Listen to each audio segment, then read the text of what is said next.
Hi everyone, welcome back to my channel. In today's video, I'm going to be reading and sharing with you this booklet I found. It's titled Truth, the Earth is Flat, and it's booklet number 6, it says here, and I did not see any other booklets online anywhere, but if anyone has them or has seen them, please share them with me and I'd like to see them.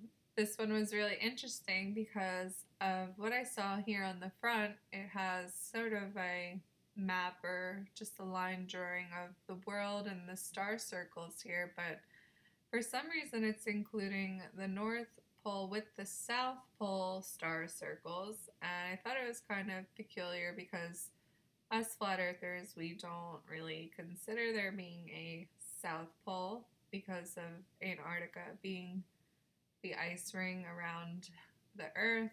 Who knows though? Maybe they'll go into further detail. And on the bottom here it says the outer circle of heaven and earth. So it should be interesting. I want to make a disclaimer here that just because I'm reading this booklet does not mean that everything in it or everything that I read to you here is what I agree with. I'm just sharing with you what I found, and I'm actually reading it with you guys for the first time. I just stumbled upon this and I really felt like sharing it, and I just skimmed through it a bit, but I wanted to go read it full on for you guys. I will be putting the link to this in the description for anyone who'd like to download it and share it with anyone to spread truth. And yeah, here we go. Truth. Booklet 6. Forward. The writer of this pamphlet feels almost shame that he is called upon to prove the flatness of the surface of the earth. The subject is so elementary and the proof so obvious that he feels that his reader will be hurt by the simplicity of things. It will be as one of his listeners has already said, the thing is too simple to be true. Or, may I express it in the words of another listener, how did they come to believe it? Reader, I will tell you how the learned came to believe in a globular earth. The ordinary and the commonplace find no place in the mental soul of the learned. Common sense irritates him.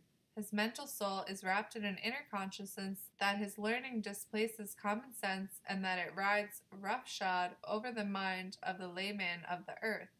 And when the layman looked on the flat surface of the ocean, the man of science could not let him believe in what was so obviously true, so at the first opportunity he did away with the flatness of the water surface and curved it into a globe, and all the world wondered, and professors and pedagogues were given a free hand to debauch any of the intellect of the layman as often as they wished. Reader, I am forced to admire the learned for his progress into the unknown, and though I am forced to denounce his innate conscience, yet on an account of my own conscience I travel softly. What has warped the mind of the learned is that his knowledge comes from nowhere. It has no background of reality, no mother to bring it up, step by step, limb by limb, bone by bone, sinew by sinew, life by breath, mind by reason, and continuity to eternity. Reader, behind all knowledge lies one little word, wisdom. Wisdom of the eternal mother of mind and law. All knowledge is built up from ABC, building blocks, but the end of the alphabet will ever be illimitably beyond the greatest of any living mind.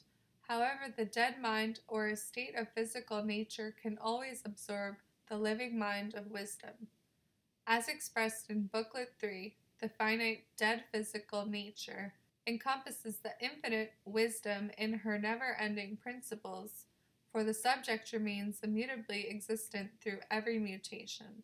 The end of the matter is expressed by God as follows. There is nothing new under the sun. He continues to say, is there a matter whereof it may be said, see, this is new? Whatever can exist has always been potentially existent. Correspondence invited for publication if desired. S.G. Fowler, 5 Graham Street, Seaforth. Truth. The earth is flat. Reader, it would be a strange life trying to live on a globe. Geometry knows no other law than geometry, and the physical properties of a physical globe would create insurmountable difficulties for the being called man, for man is a two-legged, smooth-footed, clawless toad and heavy-built creature. Short of wind, slow-moving, full of fear and full of nervous reactions. Picture him on the outside of a sphere in our popular 34 degrees south latitude. He has his boots on and his head is depressed in space 34 degrees to his feet. Consider him magnetized through his boots to the center of the globe where the big magnet is located. Picture him looking down into the gaseous void with his eyes gouging out of their sockets and his heart in his mouth, and his prayer that his hob-nailed boots will not lose their magnetism. There he stays, stuck put, until he swallows his heart and gingerly withdraws one foot towards his head to see if he could do the trick one hand. Like a pelican in the wilderness, he finds himself standing on his magnetic leg of gravity. Recovering his consciousness and his mental equilibrium, he finds he has no space below his head save the little bit between his head and his feet. Becoming bold in the recovery of his common sense, he finds he is standing upright to his feet and perpendicular to the earth's horizontal plane. What a mental chimera he has been through. He has imagined himself to be sailing on the outside of a mountainous globe that is of itself rotating, revolving, gyrating, and nutating, and yet his mountainous globe is but a mere atom being whirled about in space by the diverse energies of system upon system. It is but a toy balloon fastened to the wheel of the solar system of the fiery sun, which system is but a fly speck on the udder of the galactic cow system, which in its turn is but a lost sheep of the stellar herds of space that sport with the velocities too fearsome to utter. No wonder the world's brain got addled. The reader will be presented with a series of diagrams, and from these diagrams he should have no trouble in realizing that he has been hoaxed by the stupidest manifest hoax ever perpetrated on a being who is divinely granted logic, but who by his own flesh perversities has tied himself into knots to live according to the dictates of his fleshy nature in lieu of the grandeur of his high mental calling to be rational and upright. But maybe some reader is seeking to change his life and mind, is seeking to know his life and the purpose he could put into it. We are handicapped from birth. We grow up as children as other children grow up. We are by nature inclined to be mean, and our dictates are mainly evil. If we are to make any moral headway, we need a lot of self-disciplining. But who will or who can discipline himself without the instruction that manifests itself in golden glory and hope? If we don't understand the why and the wherefore, we will never make progression. Millions upon millions of men and women have lived and died with the darkness that has always been over the kingdom of the world. Why? Because the man of the world is satisfied with his own blindness, because he loves evil. Moral good blinds him. He shuts his eye and says, "Away with it." It was the writer's experience to be told by a girl student starting out on her scholastic career that she did not want to be good, and she is a true representative of the main part of boy and girl scholastic students who are looking for profession and the indulgences of human nature. If you want to know truth, you should want to know morality, for morality is the basis of wisdom. Could you call a man wise that was cruel? Could you call an immoral man moral? If you wish to know the purpose of life, I will tell you. The purpose of life is to give you one and only one chance of obtaining immortality through seeking the will of God in his book called the Bible. Oh God, this sounds familiar. For the purpose of making our subject a personal one, quotations will be given from various letters received from correspondence. We have not received much correspondence, but what has come along has been above the average in mental tone. One correspondent, a foreigner, wrote, "You ought to be able to see why nobody arose in the wilderness to comment on your theses, which are not yours at all." We replied, "You are right by saying the theses are not mine. The theses are taken from the Bible." A Melbourne correspondent wrote, "It seems to me that you base all your opinions on the assumption that you are regarding the earth from a point in space instead of with your feet on the earth." We replied by stating a few basic facts concerning the geometric laws. A. Geometry controls all space relationships, whether it is empty space or space, physically occupied. B. A fixed physical object in space fixes a datum location for all space. If the location could be identified without the object would not be needed. C. A horizontal and a vertical plane are the shortest planes of space. D. A globe is set up in space by two axes right-angled to each other, one vertical and the other horizontal, an infinite number of great circles going through the poles of the polar circle from the meridians of the globe, and an infinite number of small circles ascending and descending and diminishing to infinity from the equatorial circle from the parallels of latitude. E. No location on a globe can be found without reference to datum, and all locations on the globe are subject to assigned coordinates, fixing distance in regard to the height and depth as well as in regard to length and breadth. F. What you fail to notice is this. If you were literally on the outside of a globe, you would have literal gaseous space below your feet level. A country correspondent seeking a high diploma in physics wrote seeking more information, which we supplied as follows. 1. On a globe, two ships could travel from the same equatorial location, one traversing on a horizontal circle while the other traversed a vertical one. In other words, one ship travels up a ladder while the other ship keeps to the flat. Refer to the diagram. 2. A plane flying off the equator should have as much gaseous space below it as it has above it. Has it? 3. That from your present location, your head is 34 degrees lower than that of your feet. 4. That if you set a sextant onto the South Pole, it would show an angle of elevation of 34 degrees from your feet, and your heavenly pole would appear to be about 1.5 miles away, and that if you went to get underneath it, you would have to travel 56 by 60 nautical miles, and as you travel towards it, its altitude would rise. The law of optics does this.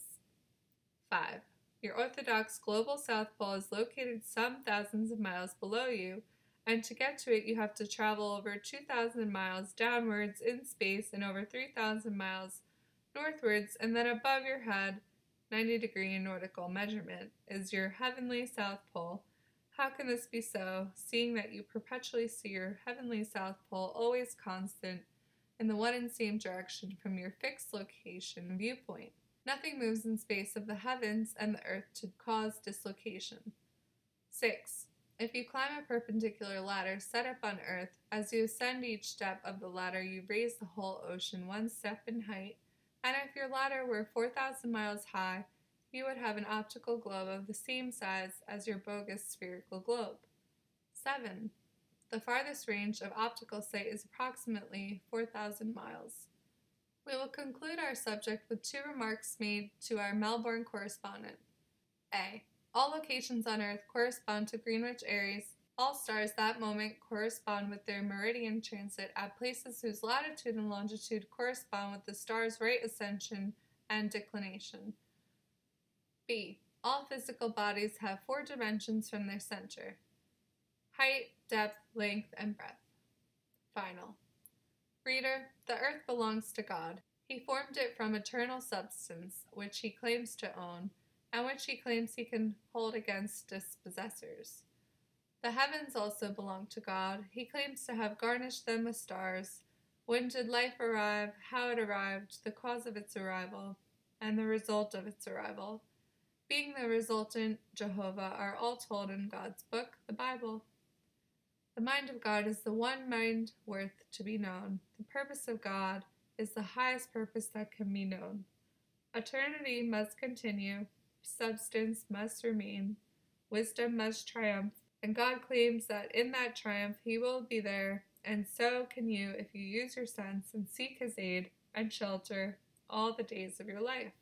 So here you'll see all the diagrams, and this one here is showing how the laws of perspective operate, and this I found very interesting.